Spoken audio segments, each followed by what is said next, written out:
दोस्तों नमस्कार। मैं आपका दोस्त, आपका भाई धीरेन्द्र वर्मा बोल रहा हूँ। दोस्तों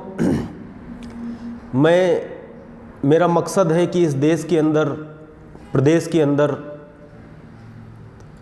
हर व्यक्ति के अंदर राजनीतिक समझ पैदा हो, उनके अंदर राजनीतिक चेतना पैदा हो, क्योंकि जब उनके अंदर राजनीतिक चेतना पैदा होगी, उनके अंदर राजनीतिक समझ होगी, तो राजनीतिक तौर पर उनका कोई शोषण नहीं कर पाएगा और वो अपना पंच, सरपंच, एमपी, एमएलए चुनते वक्त अपने बुद्धि विवेक से सही और गलत का फैसला करने में सक्षम होंगे।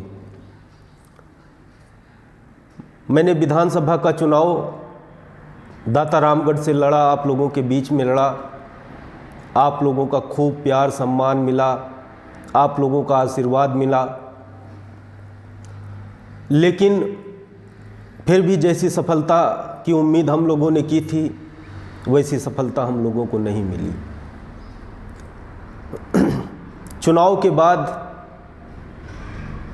हमने ये महसूस किया कि हम जो मैसेज जनता तक पहुंचाना चाहते थे, जो हम अपनी बात लोगों तक पहुंचाना चाहते थे, हम वो अपनी बात ठीक से लोगों तक पहुंचा नहीं पाए। और उसका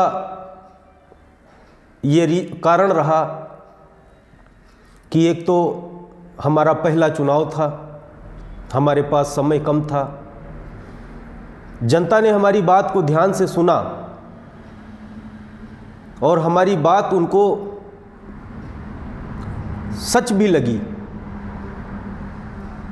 लेकिन उनके मन में एक असमंजस की स्थिति बनी रही कि मैं जो बोल रहा हूँ, जो कह रहा हूँ, वो सच है या नहीं है। तो इसी को ध्यान में रखते हुए मैं बीच बीच में आप लोगों के पास आता रहूँगा, वीडियो के माध्यम से और अन्य माध्यमों से आप लोगों के बीच में आता रहूँगा। और मैंने सोचा है कि हर व्यक्ति के अंदर राजनीतिक समझ पैदा करने के लिए हम लोगों को काम करना चाहिए। उसी को ध्यान में रखते हुए अब मैं टाइम के अनुसार, जैसे जैसे मुझे टाइम मिलेगा, मैं राजनीति से संबंधित बातें वीडियो के माध्यम से आप लोगों तक पहुंचाने का काम करूंगा। आज के वीडियो का जो उद्देश्य है, आज के वीडियो का उद्देश्य है कि पंचायती राज में जो रिजर्वेशन होता है और जो एमपी एमएलए के चुनाव में जो रिजर्वेशन होता है, पंचायती राज में जो एससी, एसटी और ओबीसी को रिजर्वेशन होता है और एमपी के एमएलए के चुनाव में जो शेड्यूल कास्ट और शेड्यूल ट्राइब के लोगों को रिजर्वेशन होता है, उस रिजर्वेशन की सही जानकारी आप लोगों तक पहुंचाई जाए। उसका कारण ये है कि जब मैं चुनाव लड़ा, चुनाव लड़ने के बाद मैं जब लोगों के बीच में गया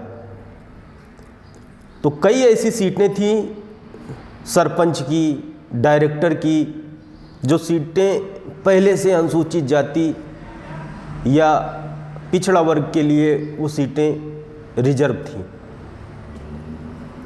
जब मैं उन रिजर्व सीटों पर गया और मैंने लोगों से कहा कि आप लोग हमारी मदद इस चुनाव में करिए, तो उन लोगों ने मुझसे कहा कि धीरेन्द्र जी देखो, हमको अगली बार चुनाव लड़ना है और हमको सबसे बना के रखना है, सभी पार्टियों से बना के रखना है, इसलिए हम ओपन में आके आपकी मदद नहीं कर सकते हैं।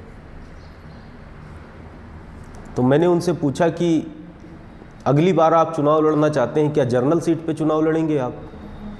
उन्होंने कहा नहीं, हम तो एससी की सीट पे चुनाव लड़ेंगे, सरपंच का। तो मैंने उनसे कहा इस बार तो आपके यहाँ एससी सीट है ही है सरपंच की, अगली बार कैसे एससी सीट हो जाएगी? तो उन्होंने मुझसे कहा नहीं, अगली बार दोबारा एससी की सीट हो रही है सरपंच के लिए, डायरेक्टर के लिए, जिला परिषद के लिए। मैंने उनसे पूछा ये जानकारी आपको कहाँ से मिली? आपकी जानकारी का क्या सोर्स है कि ये सीट दोबारा एससी के लिए रिजर्व होगी सरपंच की? उन्होंने कहा नहीं, लोगों ने बताया है। मैंने कहा लोगों की छोड़ो, आपने किसी पेपर में पढ़ा या आपने किसी इलेक्शन कमीशन की वेबसाइट पे जाके देखा, आप किस आधार पे कह सकते हैं कि ये दोबारा एससी के लिए रिजर्व होगी? तो उनके पास कोई जवाब नहीं था, वो इधर उधर की बातें कर रहे थे। तो चुनाव लड़ने के बाद जो उम्मीद हम लोगों ने की थी कि हमको रिजल्ट आएगा, वो रिजल्ट नहीं आया। उसका एक बहुत बड़ा कारण ये रहा कि जो लोग एससी या ओबीसी की सीट पे पंच सरपंच बनना चाहते हैं, डायरेक्टर जिला परिषद बनना चाहते हैं, उन लोगों ने अपने पर्सनल इंटरेस्ट के लिए बहुत बड़ा नुकसान इस मिशन मूवमेंट का किया, इस चुनाव में किया। तो आज उन्हीं लोगों को मैं रिजर्वेशन के बारे में सही सही जानकारी देने के लिए आज ये वीडियो आप लोगों के बीच में बना रहा हूँ। दोस्तों, रिजर्वेशन दो प्रकार के होते हैं। एक रिजर्वेशन होता है जो पंचायतों में लागू होता है, दूसरा रिजर्वेशन होता है जो लोकसभा और विधानसभा में लागू होता है। एक रिजर्वेशन जो लोकसभा विधानसभा में लागू होता है उसको अस्थायी रिजर्वेशन कहते हैं। दूसरा रिजर्वेशन जो पंचायतों में लागू होता है, जो सरपंच के लिए, डायरेक्टर के लिए, जिला परिषद के लिए, म्युनिसिपल कॉरपोरेशन के लिए जो रिजर्वेशन होता है, उस रिजर्वेशन की जो प्रक्रिया है वो चक्रानुक्रम प्रक्रिया होती है। सपोज दैट आप मान लीजिए कि आपकी पंचायत समिति का है, उस का पंचायत समिति में 20 ग्राम पंचायतें हैं।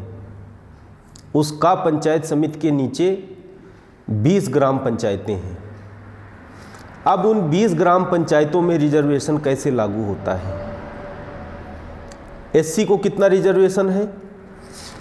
15%। ओबीसी को कितना रिजर्वेशन है? 27%। तो अगर 20 पंचायतों में एससी को रिजर्वेशन दिया जाएगा 15% के अनुपात में, तो 15 दूना 30। एससी के लिए उस पंचायत समिति में 3 सीटें रिजर्व होंगी 15% आरक्षण के हिसाब से। ओबीसी को 27% रिजर्वेशन है, तो ओबीसी को 27 दूना 52, मतलब 5 सीटें ओबीसी के लिए रिजर्व होंगी, 3 सीटें एससी के लिए रिजर्व होंगी और 12 सीटें ओबीसी के लिए रिजर्व होंगी। अब वो जो 20 पंचायत समितियों में जो 3 सीटें एससी के लिए रिजर्व होंगी 15% आरक्षण के अनुपात में, उन आरक्षण में अब 3 सीटें वो रिजर्व होंगी सबसे ज़्यादा जहां एससी की संख्या होगी। तो मान लिया 20 पंचायतें हैं, तो 20 पंचायत में जहां सबसे ज़्यादा एससी हैं वहां 3 सीटें रिजर्व हो गई।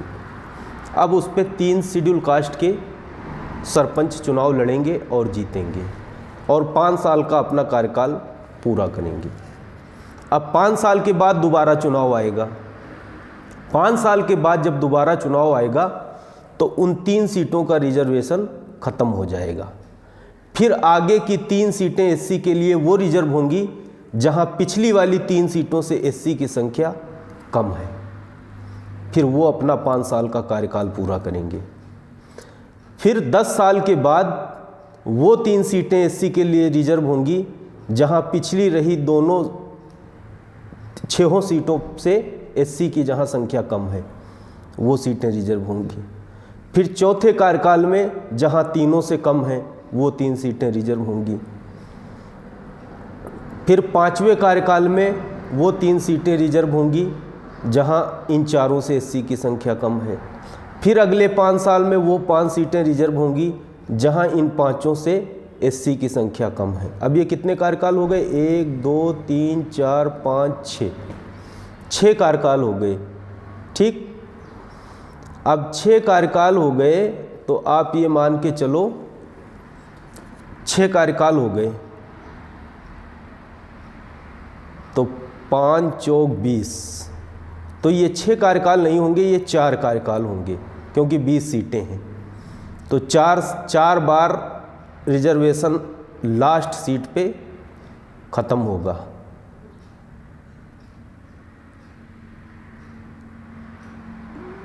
लास्ट सीट पे ख़त्म होगा।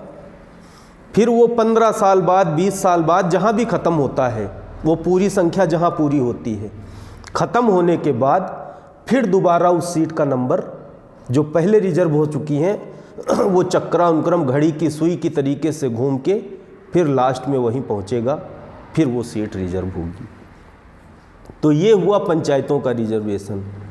जो दूसरा MP MLA का रिजर्वेशन होता है वो 25 साल के लिए अस्थाई रिजर्वेशन होता है। पहले 25 साल के लिए जो सबसे ज़्यादा SC की सीटें हैं वो रिजर्व हो जाएंगी। उसके बाद जहां SC की सीटें हैं 25 साल पूरा होने के बाद वो रिजर्व हो जाएंगी। उसके बाद जहां 25 साल SC की सीटें हैं वो रिजर्व हो जाएंगी। तो वो हो गया अस्थाई रिजर्वेशन। ये होता है ग्राम पंचायतों में, होता है चक्रानुक्रम रिजर्वेशन।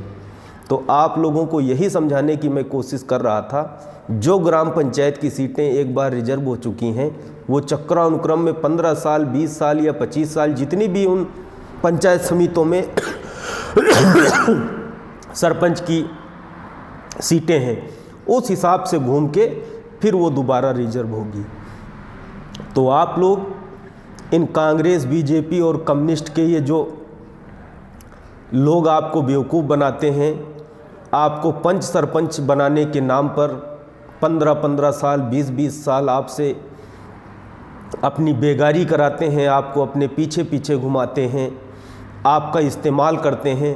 तो आप लोग इनसे होशियार होने के लिए, इनसे जागरूक रहने के लिए ये वीडियो आज आप लोगों तक बनाने के लिए और आप लोगों तक अपनी बात पहुंचाने के लिए आप लोगों के बीच में आया था।